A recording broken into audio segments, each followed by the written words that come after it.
Rachin Ravindra or Kane Williamson at number 3. Actually, should we get Jarrod in? I'm sure he's. Well, I heard him. He said there's no discussion. So there's not even a debate. Jarrod's is making his way in. It's such a difficult one. Again, a little bit like what I was saying before about Josh Jarrod doesn't think so. I think we've got a good 10 minutes here. Yeah. Jarrod thinks 10 seconds.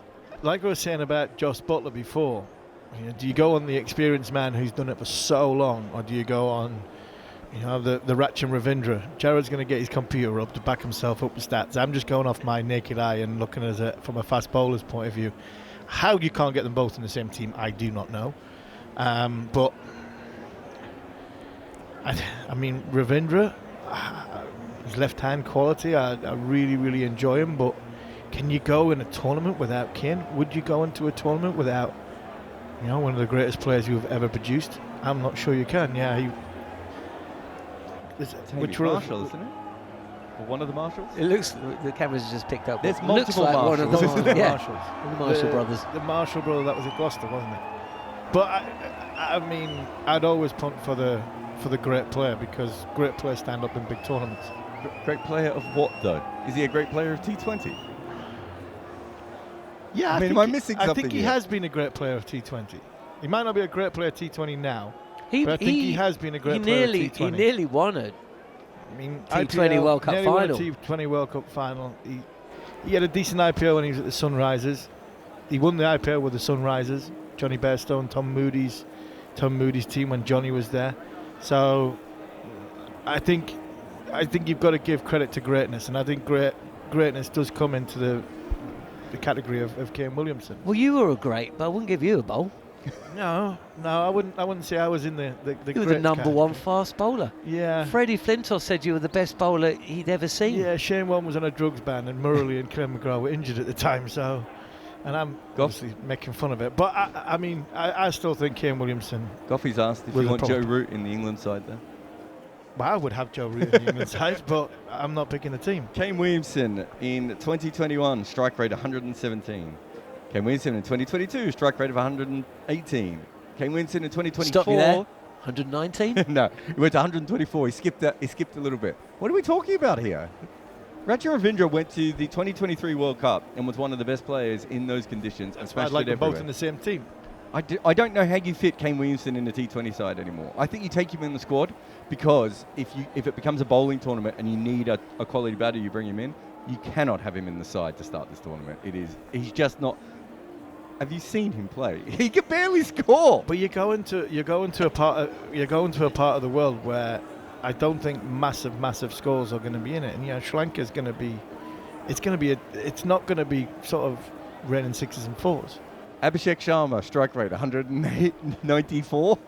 Do you know what I mean? We're talking different sports. Kane Williamson plays T20 cricket from an era that no longer exists. Yeah, but Kane Williamson's not doing the Abhishek Sharma role. Kane Williamson's doing a role which in the subcontinent cricket in Sri Lanka, where the pitches are going to be a little bit more tougher to bat on, you're going to have to find a way of getting to possibly a 1/5 like we did in the first game. 160, 170 could be an in-game score. All of a sudden, if you've got 6 Abhishek Sharmas and they're going from the start and the wicket doesn't come, all of a sudden you could be 40 for 4, getting caught at long on and long off.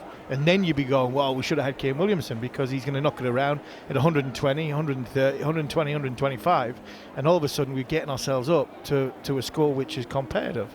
If you have the same, this is the thing that frustrates me about cricket selection. If you have 7 batters exactly the same, you ain't winning tournaments. But I don't think you need 7 batters the same. But what I'm saying is that you keep Williamson in case it becomes one of those tournaments. But he cannot start in this 11. He's in the power play. He's been scoring at less than a run a ball for the last couple of years. Like he's just. You're thinking of Kane Williamson of a couple of years ago who could still score quite quickly when he had to. He's not that player anymore. So if you want to take him because you've got the leadership, you've got the calm head in the locker room, you've got a potential bat if the tournament becomes real, you want someone facing Jasprit Bumrah on a tricky wicket, you'd probably rather have Williamson in the side. But if it's a normal T20 game, you cannot have Williamson in. So there are going to be some games. So like what you're that. saying is we're playing Rachin Ravindra till we get the semi-final. Then when we're going to play against Jofra Archer or Jasprit Bumrah, we're going to send for Kane Williamson. No, so what you do is you play You keep Rachin Ravindra in the side the whole time, but it's the other batters. It's the Seifert type guys. This is what I'm trying to say. I would have them both, and I can't believe that a New Zealand side can't have them both in it.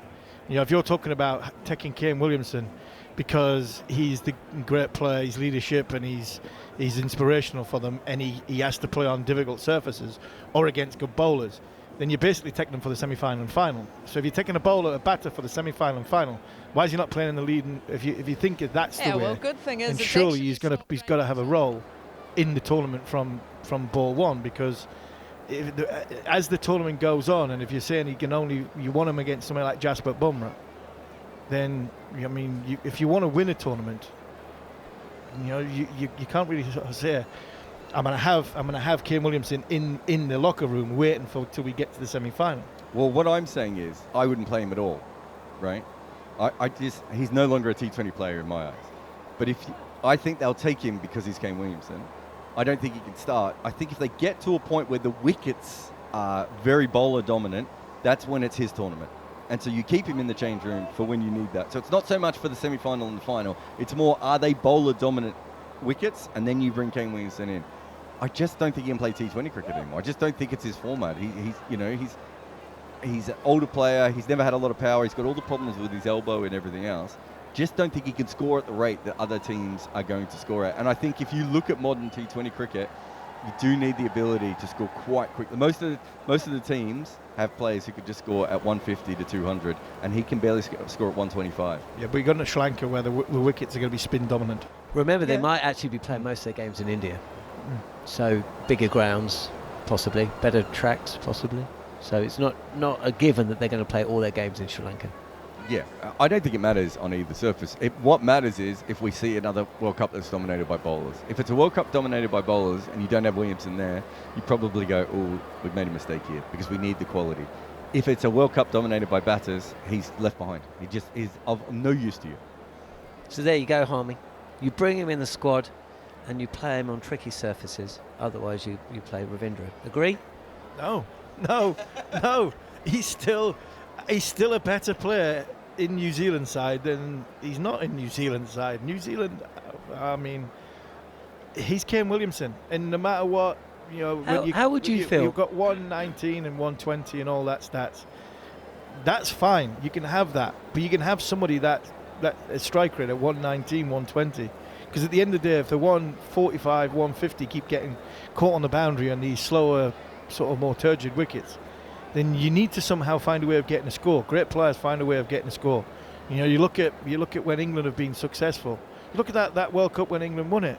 I mean, Ben Stokes batted in the World Cup final. I bet you his strike rate was about 9. I think he scored less than a run a ball. But he found a way. Great players find a way of getting on tough surfaces against good cricket, against good bowlers. They find a way of getting to a total. Yeah, but I think that in a way that actually is what Jarrod's saying. On that Lord's pitch, Williamson played. This is the Melbourne one.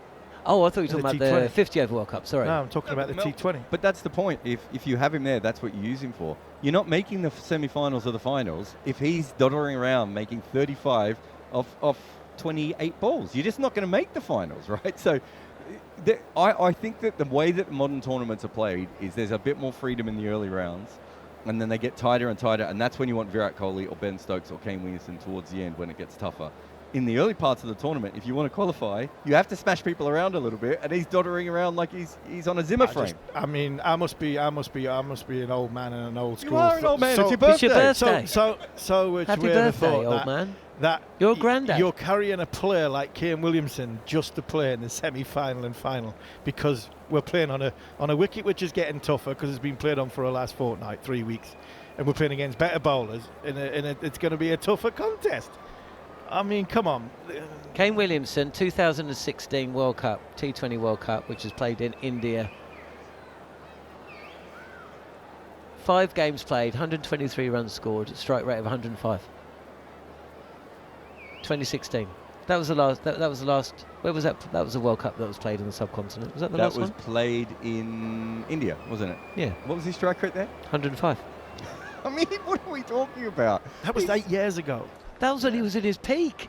This is like putting the most beautiful run Volvo in a Formula One. Like, he's for a different job. He's not made for this anymore.